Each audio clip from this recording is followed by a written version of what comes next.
Does evil win? No, does evil win? The answer is yes. If we look around, it's pretty obvious. Examples aren't hard to find. I'll give you a few. My friend Mary had someone file her taxes for her. Now, but not in a good way. They got her social security number, they got her name, and they just made up the rest of the numbers and the dollars and all that. Got a big tax refund, kicked off to some bank account somewhere, and all that happened before she could figure it out. Now, she got it sorted out, but the taxpayers lost out on a big chunk of money. Those fraudsters got away with it. Here's another example. It's no secret of history that some have escaped the reach of the Nuremberg trials. Right? They got away with it. One more. My wife was in a car accident recently. Now, thank God she's okay. But someone sped through a red light, smashed into her. I mean, our car is toast. It is totaled, right? And he bounces off of her. His car flips over. It's sitting on its roof. And he climbs out the window and runs. He's gone. He got away with it. So see, evil can win. But I want to ask a deeper question today. Does evil ultimately win? In the end, does good prevail? Is there more to justice than human courts? And when we begin to ask questions like this, at least in the Christian framework, it raises the topic of hell, right? If justice comes to all, then some of that must be in the future, right? If God brings justice, if no one can get out of the car and just run, so to speak, then we bring up this topic of hell. Now, maybe you're thinking to yourself, why the hell is this guy up here? You should laugh, I have a lot of those coming. I'm an assistant professor of theology. I'm a Christian theologian, and hell is one of my areas of expertise, which I guess makes me Hellboy, which is kind of cool. In my Ph.D. studies, I spent 3 years researching and writing on the topic of hell. I got to tell you, that was absolute hell. But I've been to hell and back again. Now I can tell you what the hell's going on. In fact, I'm writing a whole book. It's a hell of a book. Now, people ask me, why would you choose this topic? That's a good question. There's thousands of things I could write about. I could write about Jesus' teaching on love, or about the important Christian idea of forgiveness, or about how God communicates to us. Why? Why would you choose hell? I mean, it's not like I like thinking about this. It's not like it's fun. I'm not like a sadist or a masochist. No, it's a depressing topic. But one of the reasons I chose it is because it's a topic where lots of people seem to have mistaken ideas. And mistaken ideas can be quite the liability. Mistaken ideas about hell are nothing new. They've been with us through history. So consider here an example, 15th century painting by a guy called Hieronymus Bosch. Check out the vivid evils that are befalling the occupants of hell. I'll zoom in on a section here. Look at this guy. He's getting eaten by a birdman. And birds are okay. What a weird image, right? Or maybe most ripe in our minds is the work of Dante, the Italian poet, who described hell as burning blood, a place where cannibals forever consume each other on the banks of the river Styx, a place of thick pluming fire. Right? Here's me in the Rodin Sculpture Gardens in Paris. And this sculpture is called The Gates of Hell. It's based on the work of Dante. You can see here these decrepit, deformed figures. And then right there in the middle, the thinker, right? This famous thinker who's contemplating all that he sees. These types of images never really made sense to me. Weirdly vivid and evil, I couldn't quite put them in their place. But bad ideas about hell are nothing new. We have them today. Whenever I start to talk with students about hell, inevitably some themes come up, right? Hell is a place where demons are running around and Satan has a pitchfork and he's stabbing people. And I'm like, well, wait, why a pitchfork? Where did that come from? What?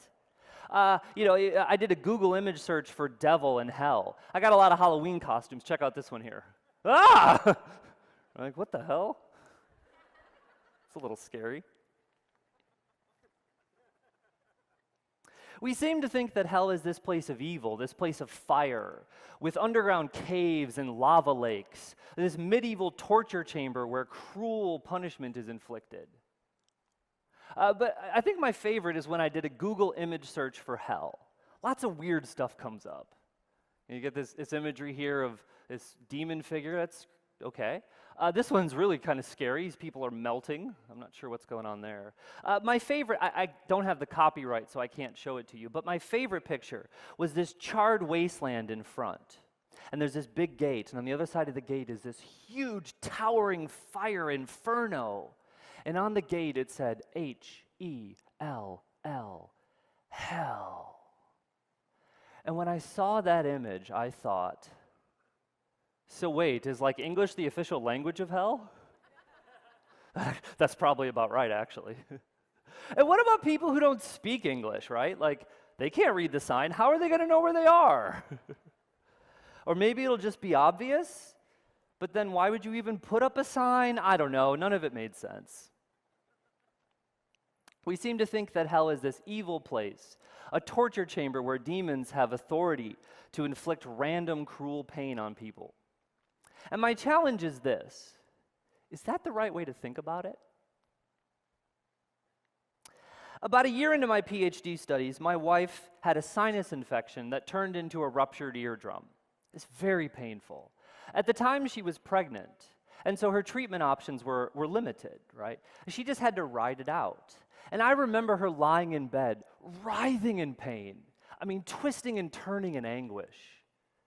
And as I lie there next to her, holding her, I remember thinking, whatever hell is like, it's not like this. This is random evil. This is evil. And as a Christian, I knew that God defeats evil. That was a bit of an aha moment for me. Some things began to click. My research was generally pointing me in a better direction of hell, and it clicked at that moment, and it fell into place. Now, this idea about hell, quickly I need to preface this, it's not new. I know that TED Talks are supposed to be about new ideas, but listen, as a Christian theologian, if you come up with an idea that's totally new, like you're kind of doing something wrong, right? No, this is a renewed idea. This is a recovered idea. This is one that can be found in Christian thought, but it's one that we need to hear today. We need to hear that hell is about how God, in Jesus Christ, has the final victory over evil. That's it. Hell is not evil. Hell is about the defeat of evil. Hell is not this place of random torment. No. It's not a torture chamber. Hell is about the loss that is suffered by those who cling to the sinking ship of sin. Hell is not this quarantine area where in the end God just kind of crams all the evil that he doesn't know what to do with. No. Hell is but a footnote in the story of God's grand victory over evil. In the end, the divine conquest wins. Everything is made right. And hell is part of that. You see, part of our problem is that we start by conjuring up this idea of what hell is supposedly like, and then reason from that to what does that say about God? But that's backwards. You see, we need to start with this idea that a good and loving God has defeated evil. The Christian must insist that that victory was won on the cross. And in the end, that victory will leave nothing untouched. No exceptions, no asterisks, right? See, right now the world's gone wrong, but everything that God has made will be made right with him again, one way or another. I don't think that rules out the possibility of divine judgment. That's there. But what it gives us is a picture of defeated rebels, unable to continue on in rebellion. Sin shall be no more, and even in hell. Evil has an expiration date. God wins, and he restores everything to full goodness and peace. That's the future. Now, you might then say, well, listen, if that's the future, why would you even include this unpleasant idea of hell, right? I mean, why not just throw it out altogether? I can think of at least two reasons why we can't just jettison the idea. First, what we do in this life matters. Everyone is held morally accountable. No one truly gets away with it. Second, like it or not, the concept of hell is there in the Christian scriptures. Jesus talks about it a lot. A responsible Christian needs to make sense of that. She can't ignore or deny those passages. I'm not going to walk you through them today, but they're there. But a responsible Christian needs to understand hell in light of the truth of God's victory. Okay, so what might this reframed view of hell do for our thinking, right? Is hell still a place where demons are in charge, torturing people? Is Satan the CEO of hell? Is hell a place of fire and caves and lava and birdmen eating people? Is that the right way to think about it? No. Even the demons are defeated. They don't have authority or power. The imagery of fire and flames is metaphor. It is to take the worst that we could imagine in this life to help us get a glimpse of the truly unimaginable. See, with this reframed view of hell, it's not about some cruel, deviously creative torture chamber. No, hell is to be a shadow of what a human being ought to be. Hell is to be on the wrong side of history as much as one possibly could. Hell is to be undone by opposition to God's goodness, but still, in the end, to see that goodness for what it is. It is for the defeated to even them to understand that God's victory is right and good. It is to be paralyzed spiritually. It is to be petrified in a state of loss of vitality. I'm a parent. I have a 5 and a 7-year-old daughter, and I try to be a good parent. I do my best, but I'm not perfect. I make mistakes. Now, this hasn't happened yet, but imagine with me, my daughter and I sit down at the kitchen table, and she looks me square in the eye, and she says, "Daddy, you lied to me. Daddy, you lied to me." And imagine this moment. There's no denial. There's no excuses. It's painfully and shamefully clear just exactly what I had done, who I had hurt. Just to think about that is really gut-wrenching, right?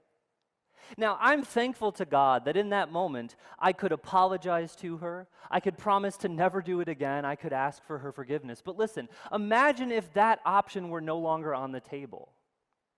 And then imagine, instead of my daughter, it's God himself sitting across from me. And in that moment, extended for an eternity, all there is the loss of vitality and life.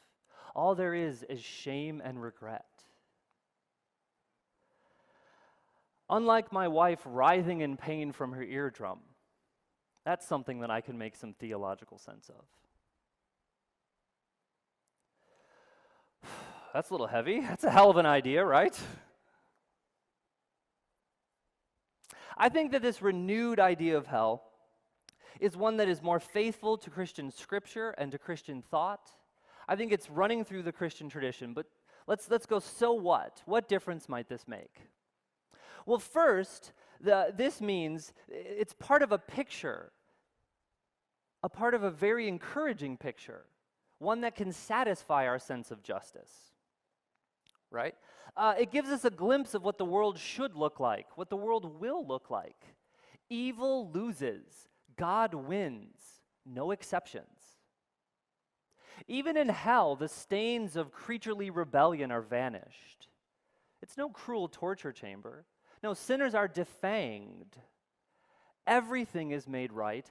Everything reflects God's goodness and his power. With all the injustices and all the ugliness we see in the world, this vision is refreshing for the soul. The second thing I want to say is that this can give us hope, right? This can give us hope. God really wins, or as my daughter's children's Bible says, in the end, everything sad will come untrue. That gives us hope and motivation even today to fight injustice, to bring healing to the world, to work towards restoration. We all have a sense of right and wrong. We all have a sense of justice, and often that goes unfulfilled, right? Injustices abound. With this renewed vision of hell, God is victorious. Everyone is held morally accountable. Everything is made right. Tax fraud and genocide and hit and runs and all wrongdoings are defeated. And those who don't find forgiveness share in that fate as well. In this better view of hell, God has the last word on evil, and what we do in this life really matters. And that's what the hell is up with hell. Thank you.